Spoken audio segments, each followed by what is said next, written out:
A few years ago, Amelia Barklow wanted to relocate from the United Kingdom to the San Francisco Bay Area. Like any international move, it was a bit of a slog. She had to ship out all of her belongings, go through a customs process, and find a new place to stay. But Barklow's move also involved a more unique challenge.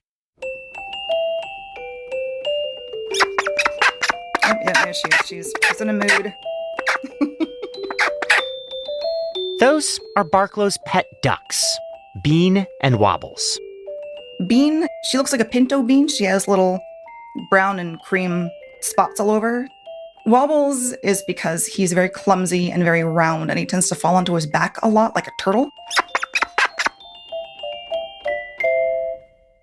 As it turned out, getting Bean and Wobbles to their new home in a new country was no simple task. We would speak to someone from the USDA who worked in livestock. They'd be like, no, they're pets. And we go to the people who worked for importing pets. They're like, no, they're livestock. There was no protocol for what we were trying to do. It was to the point where I'd call someone and they'd go, oh, you're the duck lady. Yeah, sorry, we can't help you.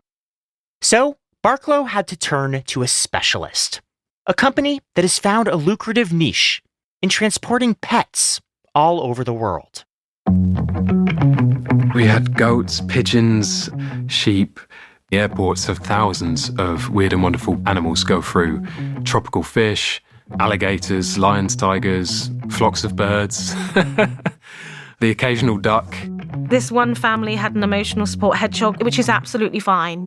For the Freakonomics Radio Network, this is the economics of everyday things. I'm Zachary Crockett. Today, pet movers. Bean and Wobbles aren't the only jet setters in the animal kingdom. Every year, around 500,000 pets travel by air. Sometimes pet owners just want to take their dog or cat on a vacation. But there are also job relocations and permanent moves. And those require an expert. My name is Mike Gaze. I'm the Managing Director of Global Pet Relocation. We handle pet moves door to door, anywhere to anywhere in the world. We'll help anyone to move their pet. Global Pet Relocation is based in the UK. It's one of around 400 firms around the world that specialize in domestic and international pet moves. Every year, the company relocates 800 to 1,000 pets. Gaze says usually a client's first question is, can't I just put my dog next to me on the plane and do this myself? We get asked that question a lot. Way more often than not, it becomes, no, your pet's too big or the route won't take it. And there's a whole bunch of places where you're just not allowed to bring your pet in that way. In some cases, you can take your pet with you in the cabin, inside a soft carrier. The fee for doing that is around $100 to $150 each way.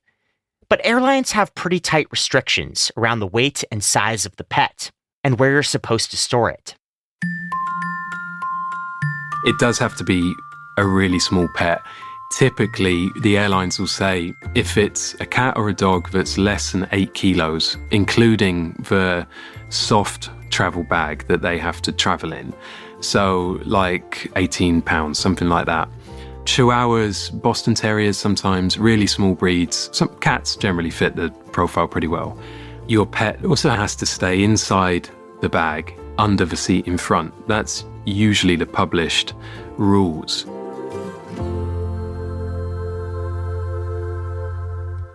The majority of pets do not qualify for in-cabin travel. Certain animals, like rodents, snakes, and spiders, usually are not allowed to hang out with you on the plane at all, regardless of size. Service dogs are an exception, but emotional support pets may not be. A few years ago, United Airlines refused service to a woman who attempted to board a plane with an emotional support peacock. Even if your pet makes the cut, many international destinations won't let you enter with a self-transported animal. In most cases, your pet's only option is to fly as checked-in cargo in a temperature-controlled cabin in the bottom of the plane. It's a specially designed pet cabin, typically towards the front or the back of the aircraft, below deck, so not with the luggage. Lights are typically dimmed down low. It's nice and quiet and calming in there. That's Gemma Tappan. She works in operations at Global Pet Relocation. The captain will know that there's a pet on board, and therefore all of the controls are monitored continuously to make sure everything's just right. So things like oxygen, pressure, temperatures, etc. Even though they kind of go in the same part of the airport, everything is totally separate. They'll have their own pet van that will be air conditioned from the warehouse to the cargo door. Pets typically are the last passengers to go on board. So it won't be like the plane's leaving in an hour, let's get the pet on. It'll be like, we're going to close the doors in 5 minutes, then we'll get the pet on and safe. The cost for flying a pet as cargo is much pricier. Airlines tend to base the price on volume and weight. For a domestic trip, an airline might charge around $300 for a Chihuahua and $1,000 for a Mastiff.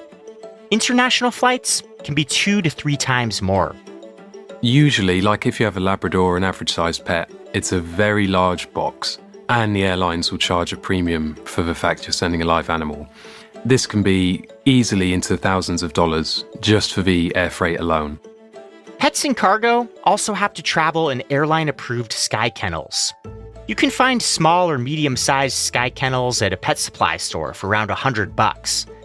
But some pets, like a Bernese Mountain Dog or a St. Bernard, require crates that are far more expensive. For a Great Dane that's needing something that's bigger than the standard sky kennel, you could easily be looking at $1,000. They have to be custom made. There's not a huge amount of people out there that make them. So we will provide the sky kennel for whatever it is. If it's a cat or a giant dog or 2 ducks, we'll get it fabricated. Accidents with pets on planes are pretty rare, but they do happen. Between 2015 and 2020, the Department of Transportation reported 112 pet deaths and 81 pet injuries related to airline travel. Many of these incidents involved snub-nosed dog breeds, like bulldogs, boxers, and pugs, who struggle to breathe when it gets too hot.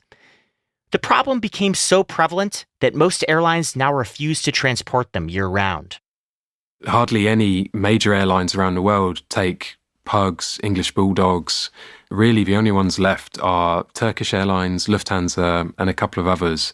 So when you have a move which is, say, London to New York, we have to think, all right, well, what's the next best way of doing it? And we would typically either fly them on Lufthansa, London, Frankfurt, and then over to the States, or we would pick them up in London, drive them to Frankfurt, and fly them on a single flight from there.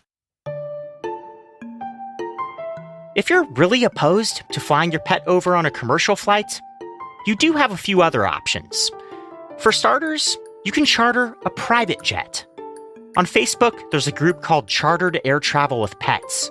It has 41,000 members who post questions like, how do I get a Spoodle from Tunisia to the US? And anyone else transporting a cat from Norway to Italy? If enough people are going to the same place at the same time, they can band together and split the cost. But that can still be prohibitively expensive for the average pet owner. A one-way flight from New York to London on a chartered mid-sized jet might cost around $60,000, and it only holds 8 passengers. There's also the Queen Mary 2, a cruise ship that travels between New York and Britain. For around $1,000 per voyage, your dog will have access to fresh-baked biscuits, daily walks, and even a fire hydrant to pee on. It's like booked out a year or at least in advance. It's a super hot ticket for pets. But figuring out how to move a pet from one part of the world to another is just one small part of Mike Gaze's job. Every country has different rules around non-human immigration. And depending on where you're going, and what kind of creature you're bringing with you, things can get messy. That's coming up.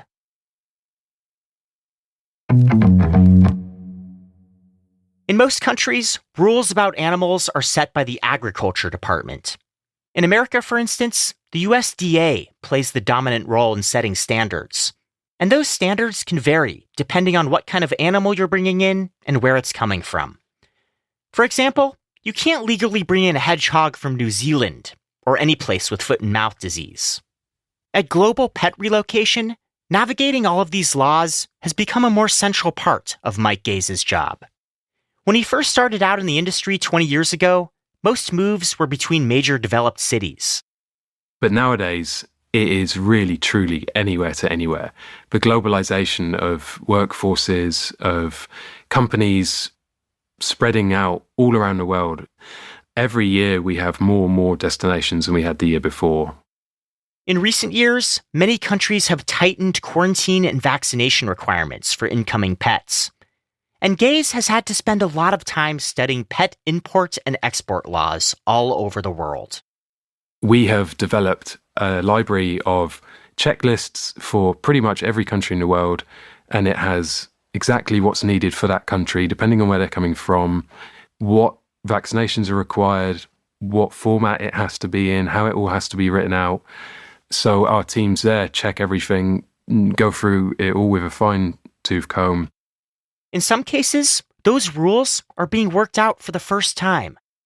We had a move a couple of years ago from Morocco to Mauritius for, I think it was a couple of cats.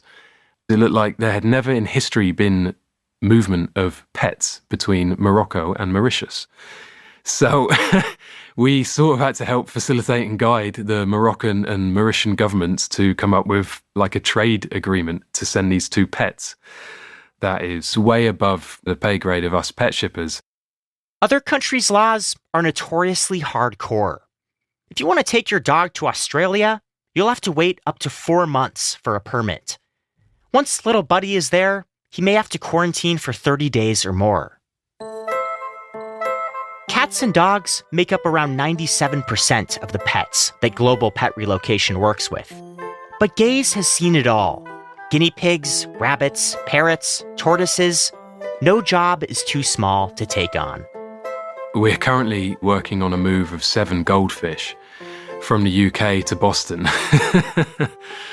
It will be a mix of air and water, so when you're up at altitude, the pressure doesn't cause the bag to pop and stuff like that. Generally, they're packed inside polystyrene boxes, and it's dark. You can't just take them off the plane and open them up into a bright room because it will shock them. So they have to go into a room where the lighting is low. They have to make sure temperature's okay.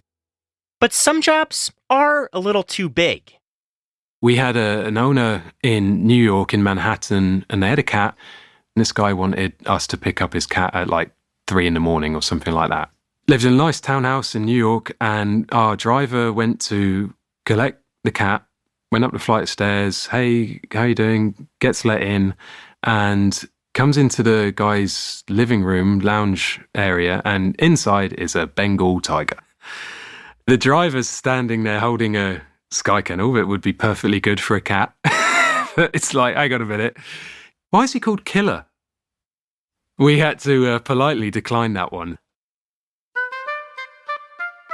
When Gaze got the call about moving 2 ducks from the UK to San Francisco a few years ago, he was tempted to pass that up, too.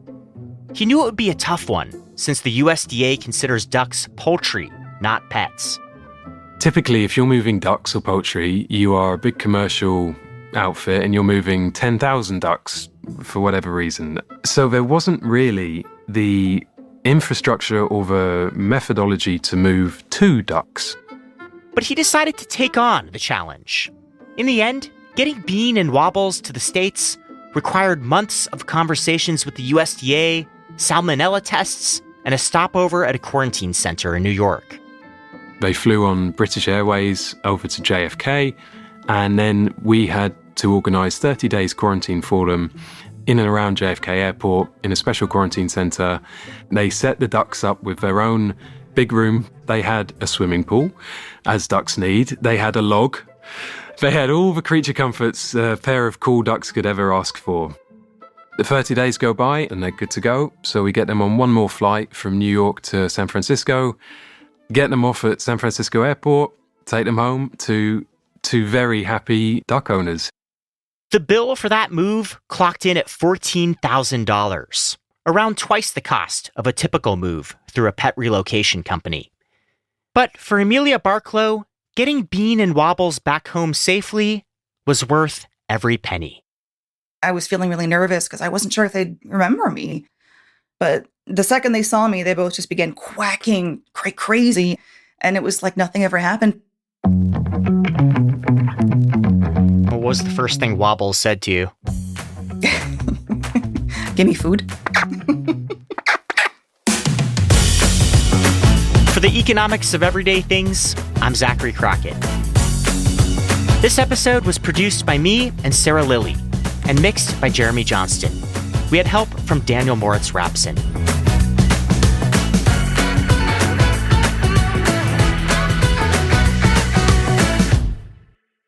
What's the landlord's duck policy? Once they see how small they are and that they wear diapers and that they don't make a mess, they're usually okay with it.